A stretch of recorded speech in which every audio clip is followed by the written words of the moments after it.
gone. It's funky, it's weird, and almost nobody's heard about it. Hey guys, welcome to Ipswich, Massachusetts, and one of my favorite historic sites. We're talking about 1740 and the developing of what would become known as the First Great Awakening in America.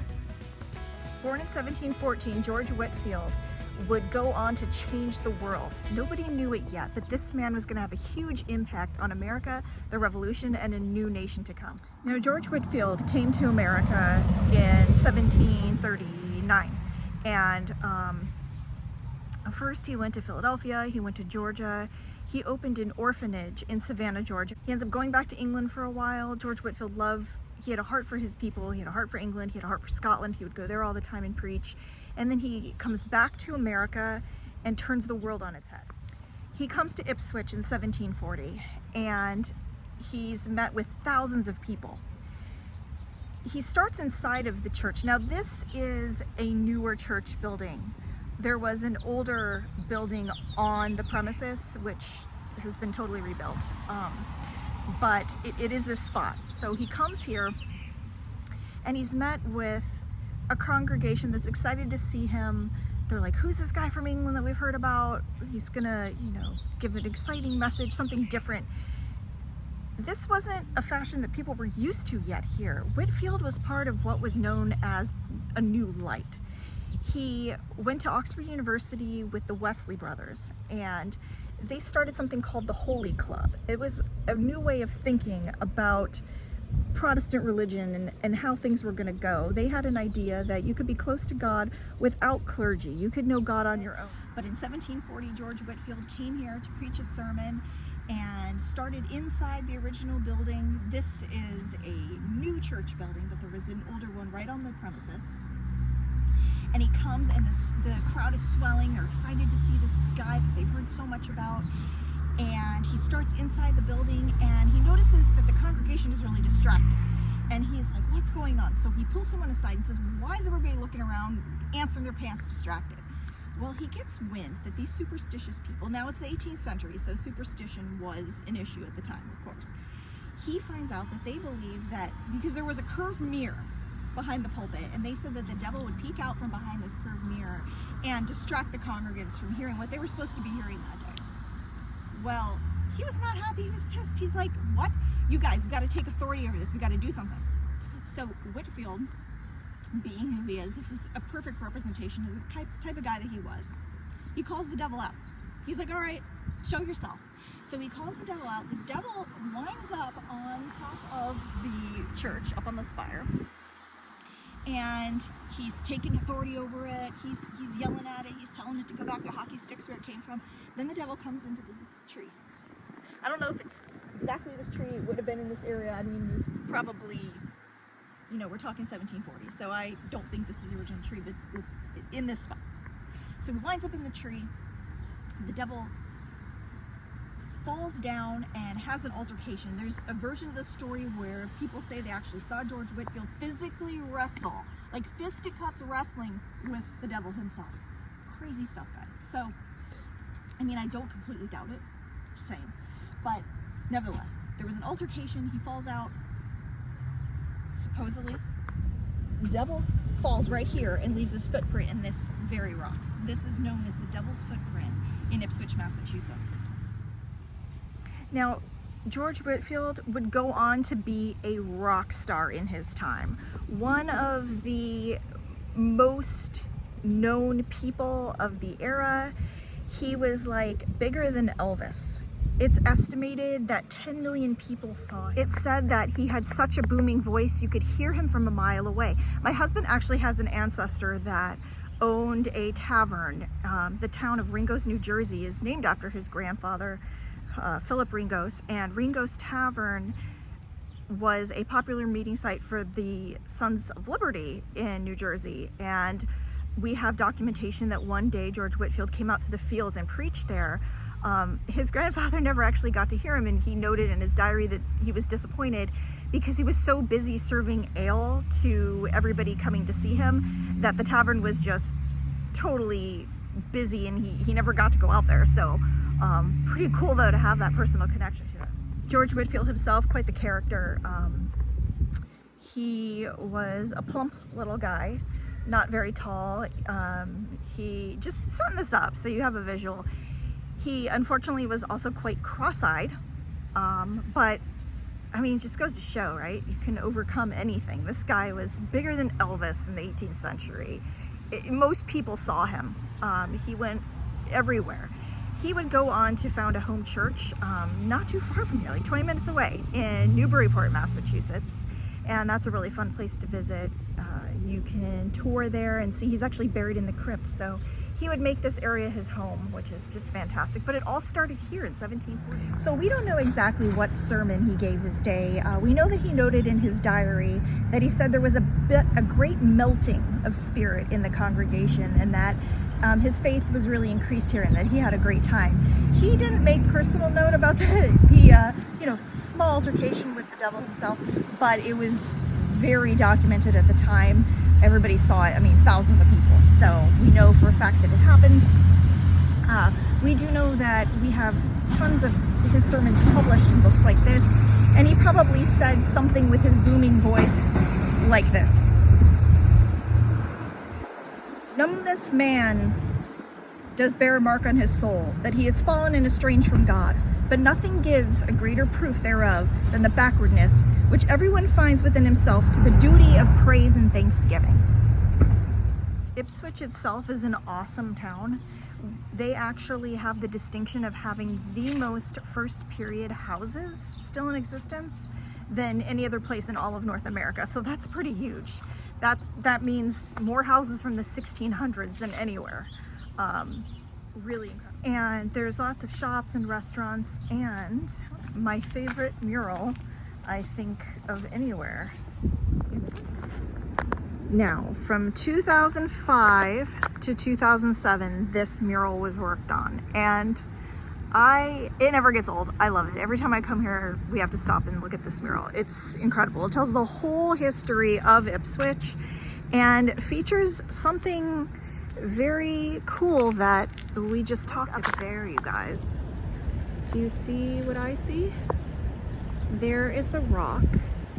There is our George Whitefield, and there is the nasty, sneaky devil on top of the church spire, about to be smoked and taken down and boxed with and emotionally, spiritually beaten up and sent out of Ipswich forever and ever. So along with our amazing Whitfield story, we've got all kinds of other cool stuff to note. Everything about the history of Ipswich, starting with the indigenous people and the Puritans. Here we have noble Indian chief next to Reverend John Weiss, first period minister. We've got the native population depicted, how they would have lived in the area. This is so beautiful. The treaty that was signed amongst them, and now we've got patriots coming in along with some redcoats I see there. Some depiction of some of the troubles with the Indian Wars that happened. And we've got Ipswich through the seasons too. If you notice, there's autumn, we got winter, we got, my dress just completely blew up because it's very windy. We have now the Whitfield story and the makings of patriotism, and there is the man himself, His Excellency Mr. George Washington. We have pioneer Samuel Appleton, Civil War depictions, Mr. Abe Lincoln. That looks like War of 1812 up there, based upon uniforms. And here we're coming into the 20th century here. So let's go back over and look at the board and see if there's anything we missed. Okay, so I guess Ipswich is really weird, and I'm glad Whitfield came, and maybe what he did had some impact, because I'm just reading this. In 1652, the Massachusetts Bay Company built a prison at Ipswich said to be haunted. The dark dungeon housed pirates, accused witches, and British soldiers. What's worse? Pirates, accused witches, or British soldiers? You decide. See, you guys, see? In 1740, the Great Awakening preacher Reverend George Whitefield's potent sermon drove the devil from the church belfry to the rocks below. A cloven hoofprint still remains. That's what I'm saying. That's what I'm saying. Cool stuff, right? Like, people don't know about this. I love it. I love the wacky, weird, the stories that aren't as known. But not everybody knows about the weird stuff, the smaller stories, the things that had an impact that people don't even realize, because Whitfield started here and went on to be a rock star, and that patriotic spiritual movement would fuel the revolution. Now, I really want you guys to understand that what men like Samuel Davies and George Whitefield and Jonathan Edwards did with the First Great Awakening in America, it fueled these guys. So the Great Awakening of 1740, it put a new idea in people's minds, and it was a idea of based upon liberty. And oftentimes these sermons would come up again when patriots need to make speeches, when Samuel Adams would get up and declare that we didn't want to be under British rule anymore. He would cite the famous sermons of these times from years earlier, and it really drove them and it lit the fire under their bellies. So hugely important time, underappreciated. It's something that I really nerd out about. I actually brought my mom here about a month ago, and she was like, you know, how did you dig this one up? And I said, well, I was going down a rabbit trail in Whitfield one time and following, you know, his route in New England when he first got here. You know, big deal. Like, doesn't everybody do that? And she's like, no. And I'm like, oh yeah. And then I found it, and it's crazy because, like, we love Ipswich. We come here often. And I was like, yeah. So I stopped and looked at it, and I've been back a few times now. But I was so excited to show you guys this because it's awesome and it's weird, and now you guys know and you have an end. So I always want to show you guys stuff like that. Stuff that's maybe not as well known, but you know, you've got this cool story now, and you guys can all come here and see it yourselves. Just a girl with her skirt flying around, trying not to expose to the universe, having a great moment. Mr. Lincoln. So many treasures in this mural. So we look up here, this fine French gentleman looking out of the window. That is the Marquis de Lafayette when he came on his tour of all the states of America after you know, years of being out of the Rev War, going back to France, fighting in the French Revolution as well, busting down the jail, getting the key to the Bastille and sending it to General Washington, who's now president. He came back, and this was one of his tour stops, and they featured that in the mural. Pretty cool. One time Whitfield was giving a sermon, and just to give you an idea of how different his ideas were. You know, denominational differences were a huge issue in the 18th century. Baptists were being persecuted, Quakers were persecuted, even whipped, jailed, and killed sometimes. And Whitfield preached out against this, and he gave a sermon in which he said, you know, when you get to heaven, will there be Baptists? No. Will there be Lutherans? No. Will there be Quakers? No. Will there be members of the Church of England? No. There will only be Christ's children and child of God. It's a super cute town too. I mean, as if it's not enough that they have all these amazing houses from the 1600s, the town's just cute and full of really friendly people and great shops and restaurants, and we're gonna go check it out. And there's things like this awesome antique store we always come to. Super nice people. It's called Antiques. They have everything you could imagine and then some. Vintage clothing, furniture, housewares, all kinds of stuff. And the best part about coming to Antiques is I get my dachshund fix and visit my little friend Jasmine, who is definitely a princess. I absolutely love her, and she's so silky and amazing. So if nothing else, Ipswich, I mean, yeah, George Whitefield cast the devil out, and there's cool history and nice shops, but come on. Look at this little wiener dog angel. Yeah, everybody should come to Antiques and come see Jasmine and take home a treasure, something cool. They've got lots and lots of stuff. Now we are in the visitor center with lots of info about local history and what's going on. They also have a potty, which is nice, or should we say necessary. And the visitor center is here, right across from that antique store we were at. and right on the main drive. And now here's one of those first period homes I was talking about. Look at that.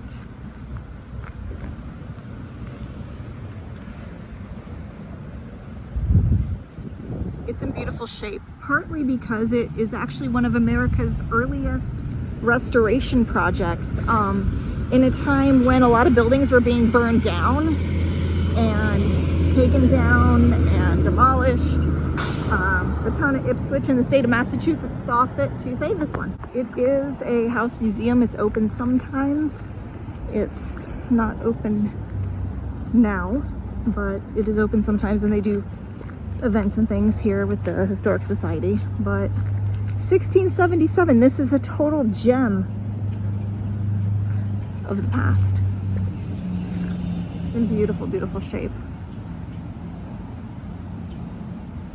You know, whether a house is taken over by a historic society, a museum, you know, private,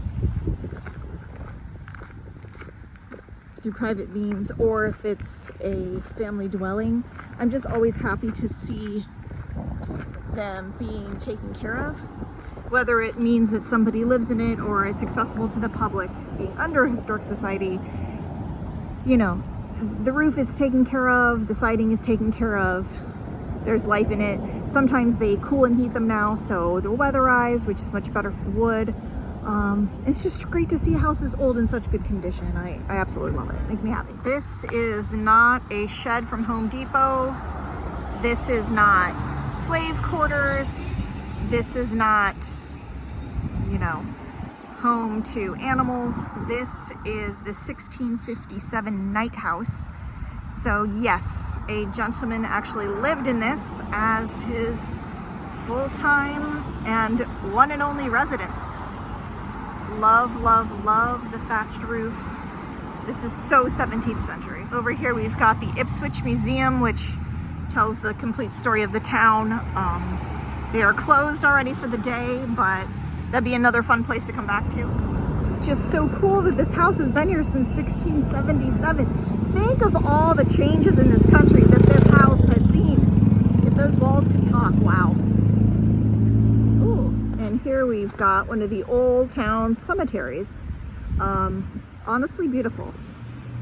So some people are always like, why do you go to cemeteries all the time? It's kind of morbid, or it's weird, or it's creepy. And to tell you the truth, from my perspective, I don't think about death when I'm in cemeteries. I think about the living, and I like to picture what was going on during the time that the headstones were placed. And I think about the family members that buried them, what they were wearing, what was going on, and what it must have been like. And it's a way to honor them.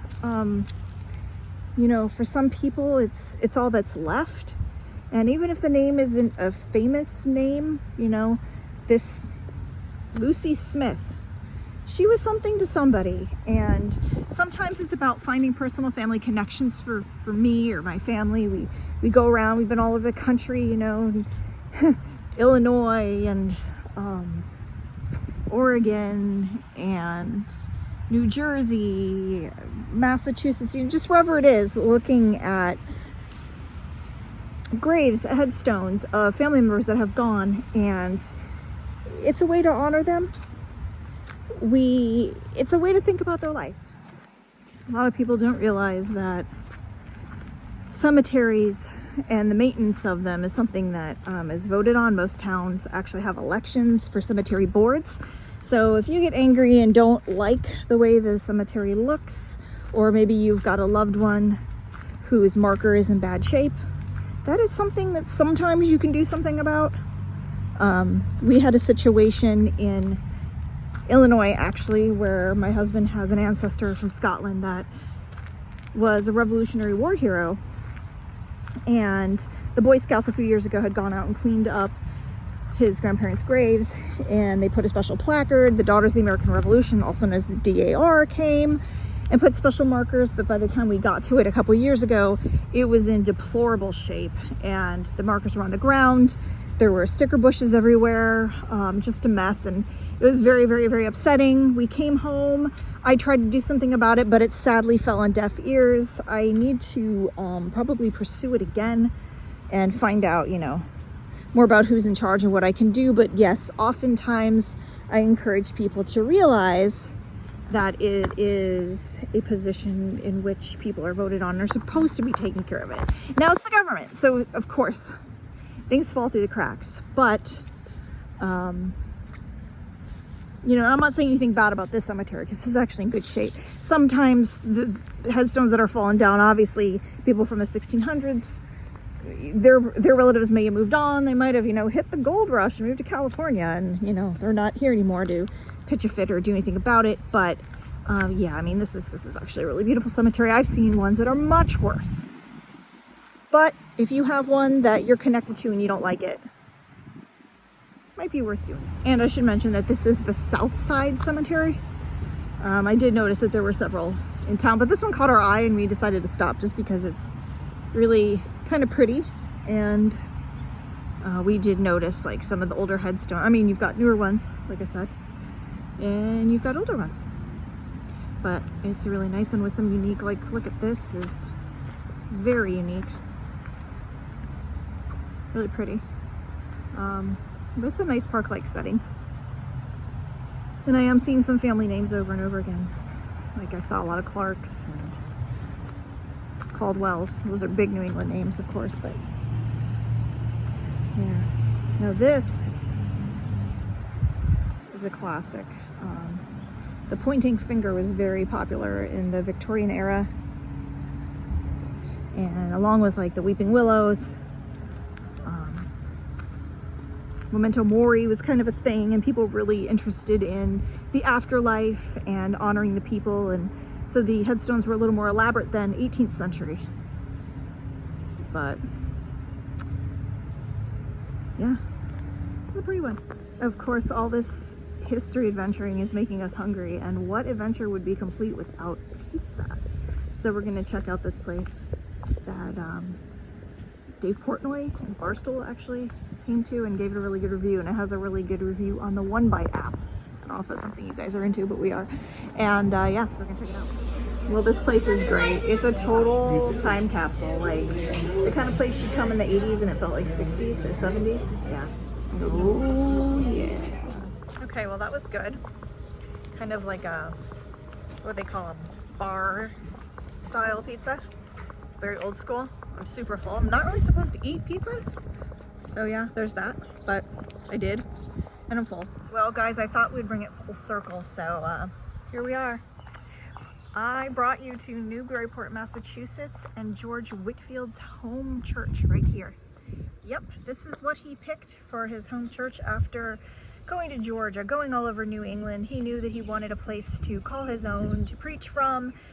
He would continue to go on the outdoor circuit and go town to town, let thousands and thousands of people listen to him, but he chose this as the place where his flock could go and see him on a more consistent basis and have like a brick and mortar place to hear him preach. So he is actually buried in the basement here, and if you come at, I think it's 11 o'clock on Sundays, that's last time I did it, that's what it was.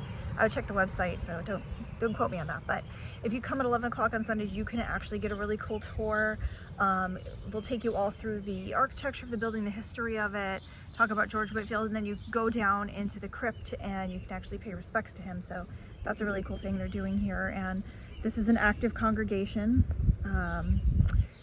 I follow their social media pretty closely. They do some cool stuff with the community, and it is still a Presbyterian church, so yeah. And it's amazing when you think about the impact that Whitfield had. I mean, there would have been no Billy Graham, no William Tennant without Whitfield and what he did, because he really created that style, him and the other guys of the Great Awakening. But Whitfield really started the Great Awakening. I mean, you had other amazing people that came right after him around the same time, but he was kind of the first on the scene here, and going to New England and all over the southern states. Like I said, he had the orphanage in Georgia, but he kept coming back here and he loved it. And that inspiration carried through. Think of how many people have seen Billy Graham, but thousands and thousands and thousands in the 1700s saw George Whitefield. It was estimated that like up to 30,000 people. So yeah, huge impact. In 1770, so 5 years before the revolution would break out, George Whitefield went to Exeter, New Hampshire, and preached his very last sermon, and it was a good fiery one, but the weather was bad, it was rainy, he wasn't feeling good, he was getting older, not that old though. Was he 55, I think? Yeah, and he was like determined to finish the sermon, so he did.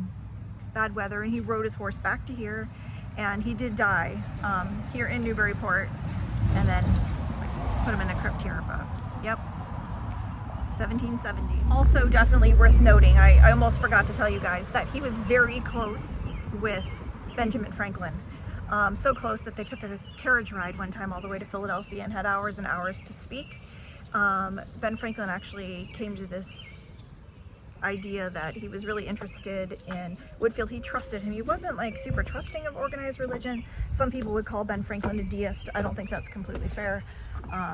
Ben Franklin changed his mind and got different ideas throughout time about things, but he did eventually request that George Whitefield baptize him. So as an adult, George Whitefield baptized Ben Franklin at the Old South Meeting House in Boston, and that had quite the impact on him. And we don't know, I can't judge Ben Franklin or what changes happened after that, but he always said that George Whitefield was extremely important to his life, and it was, again, somebody who trusted, and he saw his real faith, and it was life-altering, to be sure. I mean, Ben Franklin wrote about that. Whitfield, it was a known thing, so you also have to think like, wow, that'd be like, me saying that I was baptized by Billy Graham, because that's how big Whitfield was at the time. Like I said, thousands and thousands of people saw him, and he was the most famous person in the early 18th century at the time, like full-on rock star status. Also, you can't see it, but the bell up there, cast by Paul Revere. All right, like Patrick Henry, I know no way of judging the future but by the past. I hope you really enjoyed my little look into the life of George Whitefield, some of his adventures, the beginning, a little bit of the middle and the end here. It was really fun filming it. It's a beautiful day out once again. I know I always say that, and I know I always say every town is so cute, because it is. Everything around here is so darn cute, but definitely a life worth looking at. I hope that you learned something, and look forward to the next adventure. See you guys soon. Bye. And I think that the Rev Whitfield would actually agree with that too. Follow the ancient ways. Just sitting over here chilling, having a great moment. I know some people who deserve to go in there. You gotta wonder what it was like seeing that old boxing match, right? Like, he deserves some kind of a belt. Do they give belts for boxing?